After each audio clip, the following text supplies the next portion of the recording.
Once upon a time, there was a young woman who lived in the rolling green Midlands of the Kingdom of England. This young woman had already met her true love.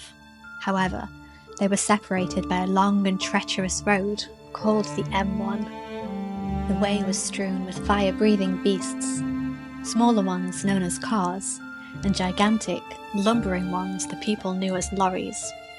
The sole purpose of these beasts seemed to be to slow weary travellers, and the monotonous tedium of the M1 was so great that those brave enough to take this road would often succumb to a delirious state of boredom before they reached their journey's end.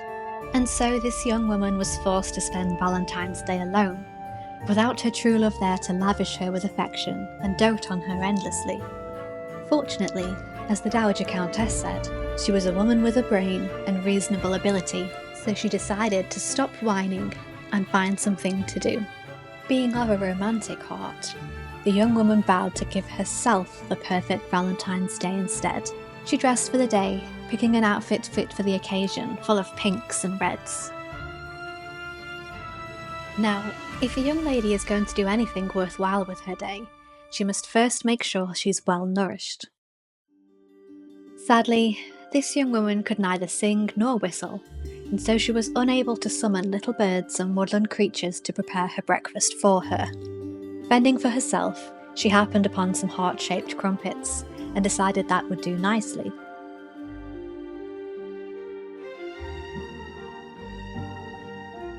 And while she ate and sipped away at her tea, she contemplated what she would do with her day.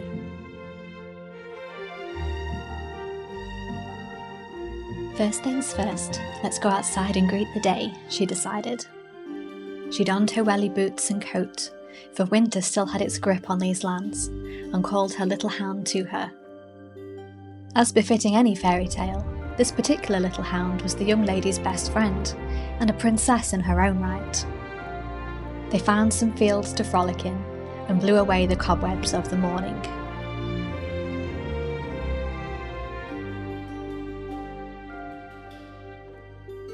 Returning home bright-eyed and bushy-tailed, one of them quite literally, it was sadly time for our young lady to go and sit at her desk and stare at a little screen, for she was a woman of the world, and that meant she had to work for a living. Some time later, when the grumbling of her stomach was loud enough to rouse her from the spell the monitor had cast on her, she realised she had no red roses, and that simply wouldn't do, not on today of all days. Being an illustrious young woman, she headed out to her loyal steed and went to rectify the situation. Quest completed, she set about making lunch, and decided a book about the Prince of Hearts himself would be the perfect accompaniment, for books were her greatest joy. The young lady recommends that you may also wish to pick up a horror, depending on how you are feeling about your love life at the present time. Now it was time to head back to work, and tap away at the little keys on the desk for the rest of the afternoon. The sky grew gradually darker, and once the black evening had fully eclipsed the day, the young woman could finally set aside her work.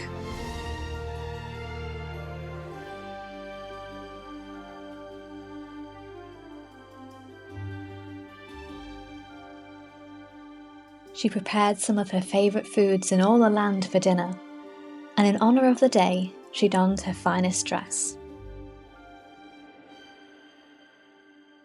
What's on your troubled mind? There's one thing I want you to know. All the days that we've been spending, I hope this dream is never ending. Oh, feels like a fairy tale. And all of me is filled with love. You know you mean. To chase away any lingering little stresses from the day, the young woman put on some music and danced and sang to her heart's content. Although she would suggest perhaps it is better to do this before dinner. Contemplating a while, the young woman thought back over the years, remembering all the times she had dried her own tears, mended her own battered and bruised heart, and been brave enough to fill it back up with love and hope and softness instead of letting it harden to something bitter. And she decided that perhaps she was her own greatest Valentine. So she found her trusty pen and some paper and sat down to write herself a love letter. She sealed it up and tucked it away to find and read back to herself some many years later, and then began the business of finding the perfect rom-com to watch for the evening.